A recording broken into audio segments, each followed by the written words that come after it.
ஒரு மாலை நேரம் ஜன்னல் அருகே உட்கார்ந்து ஒரு நல்ல சூடான காஃபி குடிச்சிட்டு இருக்கீங்கன்னு வச்சுக்கோங்க.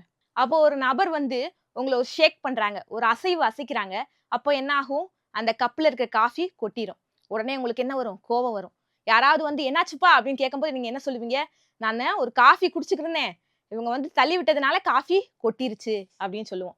உண்மையிலேயே அந்த கப்ல காஃபி இருக்கிறதுனால காஃபி கொட்டுச்சு. ஒருவேளை டீயோ, பாலோ வேற ஏதாவது குடிச்சுக்கிட்டு இருந்தோம்னா, அது கொட்டியிருக்கும். இந்த கப்ப போல தான் நம்மளோட இருதயமும் இருக்கு. நம்முடைய இருதயத்துல அன்பு, சந்தோஷம், சமாதானம் போன்ற ஆவிக்குரிய காரியங்கள் நிரப்பப்பட்டிருந்துச்சு அப்படின்னா, இதே போல நம்மள யாராவது அசச்சு பார்க்கும்போது, நம்மளுடைய இருதயத்துல இருந்து என்ன வரும்? அன்பு தாங்க வரும்.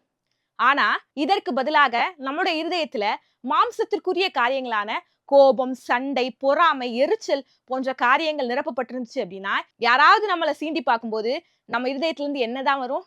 சண்டை தான் வரும். கோபம் தான் வரும். இந்த நேரத்திலயும் நம்முடைய இருதயத்திலயும் அன்பு, சந்தோஷம், சமாதானம் போன்ற ஆவிக்குரிய கனிகள் நிரம்பி இருக்குதா? இல்ல மாம்சத்திற்குரிய காரியங்களான கோபம், சண்டை, பொறாமை, எரிச்சல் போன்ற காரியங்கள் நிரம்பி இருக்குதா? என்பத சிந்தித்து பார்ப்போம்.